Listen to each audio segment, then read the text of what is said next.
ನಾನು ನೋಡ್ತಾ ಇದ್ದೇನೆ, ಇದು ಕಾಣಿಸ್ತಾ ಇದೆ. ಏನೇನು ಕಾಣಿಸ್ತದೆ ಅದು ನಾನಂತೂ ಅಲ್ಲ ಅಷ್ಟೆ. ಏನ ಮೆರಮಿಂಡ ದೇವ ಸುಮ್ಮನೆ ವಿಚಾರ ಮಾಡ್ತಾ ಇದ್ದಾನಷ್ಟೆ, ತನ್ನರ್ಥಕ್ಕೆ ತಾನು ಉಪದೇಶ ಅಲ್ಲ, ಅದೊಂದು ಬಗೆಯ ಸಂಶೋಧನೆ. ಏನು ಕಾಣಿಸ್ತದೆ ಅದು ನಾನಲ್ಲ. Table I say there for I am not the table. ಇದು ಟೇಬಲ್ಲು ನನಗೆ ಕಾಣಿಸ್ತದೆ, ಆದ್ದರಿಂದ ನಾನಲ್ಲ. ಶರೀರ ಕಾಣಿಸ್ತದೆ, ಆದ್ದರಿಂದ ನಾನಲ್ಲ. ನನ್ನ ಇಂದ್ರಿಯಗಳು ಕಾಣಿಸ್ತವ, ಆದ್ದರಿಂದ ನಾನಲ್ಲ. ನನ್ನ ಮನಸ್ಸು ಕಾಣಿಸ್ತದೆ, ಆದ್ದರಿಂದ ನಾನಲ್ಲ. ನಾನು ಯಾರು? ಕಾಣಿಸವಲ್ಲ ಅಷ್ಟೇ. ಯಾವುದು ಕಾಣಿಸ್ತದೆ ಅದು ನಾನಲ್ಲ. ಎಷ್ಟು ಚೆನ್ನಾಗಿದೆ, ಸುಮ್ಮನೆ ಕೂತು ಆಲೋಚನೆ ಮಾಡುವಂಗಿದೆ. ಸಾಕ್ಷಾತ್ಕಾರ ಅನ್ನೋದು ಸಾವಕಾಶ ಅಲ್ಲ, ಕುಂತಲ್ಲೇ ಮಗ್ನಾಗಿ ಬಿಟ್ಟರೆ ಇದೇ ಕ್ಷಣ ಸಾಕ್ಷಾತ್ಕಾರ ಉಂಟಾಗ್ತದೆ. ಸುಮ್ಮನೆ ಹಿಂಗೆ ಬಳಸಿಗೋತು ಹೋಗ್ರಿ, ಯಾವುದು ಕಾಣಿಸ್ತದೆ ಅದು ನಾನಲ್ಲ. ಯಾವುದೇ ಕಾಣಿಸಲಿ, ಎರಡನೇ ಲಕ್ಷಣ ಅದು ಇರೋದು ಅಲ್ಲ, ಅದು ತೋರ್ತದನೇ ವಿನಃ ಶಾಶ್ವತವಾಗಿ ಇರೋದಲ್ಲ. ಈಗ ಮಹಾರಾಜರು ಹೇಳಿದ್ರಲ್ಲ, ಮಿಥ್ಯಾ ಅಂತ ಬಳಸಿದರು ಶಬ್ದ. ಅದು ಇರೋದಲ್ಲ, ಆದರೆ ತೋರ್ತದೆ. ಅಸತ್ಯ ಅಂತಲ್ಲ, ಆದರೆ ಶಾಶ್ವತವಾಗಿ ಇಲ್ಲ. ಶರೀರ ದೃಶ್ಯ ಅಶಾಶ್ವತ ಇದೆ, ಜಗತ್ತು ದೃಶ್ಯ ಅಶಾಶ್ವತ. ನನ್ನಲ್ಲಿ ಏನೇನು ನನಗೆ ಕಾಣಿಸ್ತಾ ಹೋಗ್ತದೆ, ಏನೇ ಇರಲಿ ಅದೆಲ್ಲವೂ ನಾನಲ್ಲ.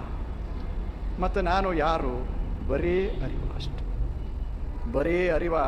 ಕಾಣಿಸೋದಕ್ಕೆ ಆಕಾರದೆ, ಅರಿವಿಗೆ ಆಕಾರ ಇಲ್ಲ. ಕಾಣಿಸೋದಕ್ಕೆ ಬಣ್ಣದ, ಅರಿವಿಗೆ ಬಣ್ಣ ಇಲ್ಲ. ನನಗೆ ಯಾವ ಬಣ್ಣ ಇಲ್ಲ. ಯಾವುದಕ್ಕೆ ರೂಪ ಅದ, ಅದು ಹೀಗೂ ಆಗಬಹುದು, ಹಾಗೂ ಆಗಬಹುದು, ಸ್ತ್ರೀ ಆಗಬಹುದು, ಪುರುಷ ಆಗಬಹುದು. ಆದರೆ ರೂಪೇ ಇಲ್ಲದ ನಾನು ಸ್ತ್ರೀನೂ ಅಲ್ಲ, ಪುರುಷೂ ಅಲ್ಲ, ಏನೂ ಅಲ್ಲ. ಇದೇನು ಕಾಣಿಸ್ತದೆ ಅದು ಬೇರೆ, ಕಾಣುವಂಥ ನಾನು ಬೇರೆ, ನೋಡುವಂಥ ನಾನು ಬೇರೆ. ಇಷ್ಟು ಜ್ಞಾನ ಆಯ್ತಲ್ಲ. ಈ ಉಭಯವನ್ನು ಅರಿದಲ್ಲಿ ಅದು ಆಚಾರದಂಗ. ಇದನ್ನು ಸರಿಯಾಗಿ ನಾವು ಅರ್ಥ ಮಾಡಿಕೊಂಡ್ರೆ ಅದೇ ಆಚಾರ, ಅದೇ ಸಾಧನ. ಸಾಧನ ಅಂದರೆ ಏನೂ ಅಲ್ಲ, ಇದು ಬೇರೆ, ನಾ ಬೇರೆ. I am the seer, the world is the scene. ಇದು ನೋಡಿಸಿಕೊಳ್ಳೋದು, ನಾನು ನೋಡುವವ. ಈ ಭಾವ ಬಂತು ಅಂದರೆ ಆಚಾರದಂಗ ಸಾಧನೆ ಇದೆ. ಮುಂದೆ ಹೇಳ್ತಾನೆ, ಇಷ್ಟ ಅಲ್ಲ, ಇವು ನಿಂದಲ್ಲಿ, ಇದು ಜಗತ್ತ ನಾ ನೋಡ್ತೇನೆ, ಇದು ಶರೀರ ನಾ ನೋಡ್ತೇನೆ ಅಂತ ಎರಡು ಅದಾವಲ್ಲ ಈ ಭಾವನೆಗಳು ಅಳಿದು ಹೋದಾಗ, ಇವು ಎರಡೂ ಕೈ ಬಿಟ್ಟು ಹೋದಾಗ ಏನು ಉಳಿತದಲ್ಲ ಅದು ಐಘಟ ದೂರ ರಾಮೇಶ್ವರ ಲಿಂಗದ ಇರವು, ಅದು ಬಚ್ಚ ಬರಿ ಅರಿವು. ಇವೆರಡೂ ಹೋಗುತ್ತಾವೆ.